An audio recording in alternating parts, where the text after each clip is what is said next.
All right, so to close out the kind of the non-conference games in week two that are pretty interesting, we have Daniel's favorites for the non-power four playoffs, the UNLV Rebels, facing off against the mighty UCLA Bruins, who might need to go play North Carolina, and we can see which team will get a win.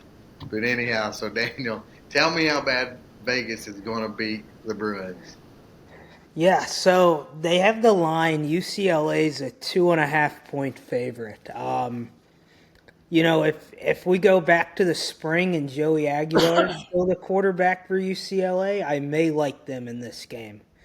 But with Nico at quarterback, 11 of 22 last week against Utah, I am rolling with UNLV for, I'm going to say 34-21 game. UNLV's going to set the tone. Jaden Thomas, their running back, he's got a little over 200 yards and 4 touchdowns through 2 games.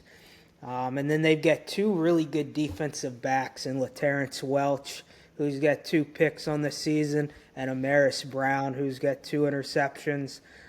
Both transfers for them. So I love UNLV in this game. I think they're really going to. I don't know if you can shut down the UCLA passing game any more than it was shut down last week.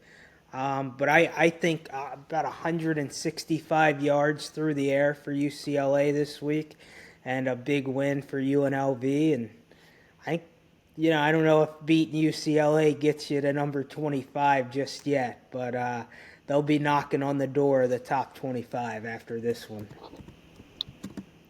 Well, the Well, Rebels I are 2 and think 0 right now after wins over Idaho State and Sam Houston. So they're doing all that's asked of them. UCLA is in trouble. It's obvious that Nico is not the quarterback that everybody thought he was.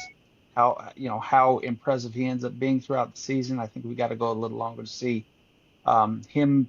Him pooping the bed against Utah wasn't a big surprise because Utah's always got great defenses, and any Kyle Whittingham coach team is going to come out and bust you in the mouth. If you don't respond, it's going to be ugly like it was the other night. I'm with you though, Daniel. I think that UNLV shows the big bad Bruins who's boss, and I think they get a win and they keep the Rebel train rolling. I have no doubt UNLV wins this game. I think my biggest thing to watch for is whether or not Nico is going to win the TJ Finley Award eventually for transferring to the most schools. As we know, Finley's what at his fifth or sixth school now, Six. and I think that's the future for Nico because UCLA is not it. Well, so we've already had one pick where we've all picked and agreed on the same team. So let me be the one, the lone dissenter, and take UCLA here, just because I don't want to jinx somebody. But Brian, I like that. Will he be the next TJ Finley? Because that might be a pretty good comparison for Mister Nico. And so, look, I'm not going to tell you I'm really confident in my pick, but I'll go with UCLA just because they should be the more talented team. That being said, I don't. Vegas is going to fight like crazy for this one because this is you beat a Power Four team and you get a chance to set your season up. So again, it'll be a fun game that I will want to watch. I'll just say that.